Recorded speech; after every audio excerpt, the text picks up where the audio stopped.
Syuk, macam mana kita nak kopi ni? Kopi apa pula ni? Kopi? Macam mana kita nak dapat kopi jantan? Ha. Kopi jantan pula. Cakaplah betul-betul. Macam mana kita nak kopi teks dalam picture? Tu lah.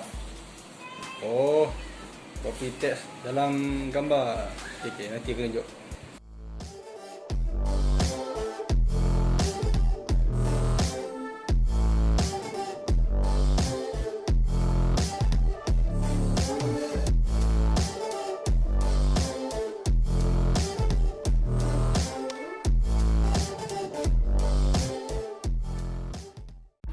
Bismillahirrahmanirrahim. Okey.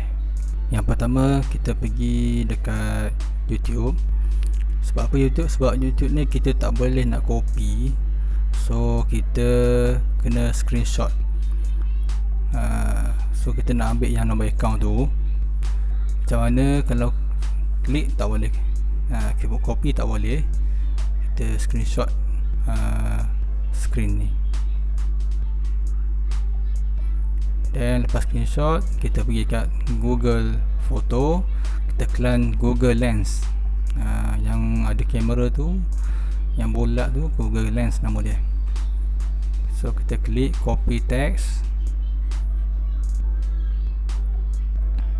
copy, dan kita pergi dekat color note, apa-apalah note ke apa ke, dapat kita nak simpan teks. So kat sini aku guna color note untuk simpan teks aku.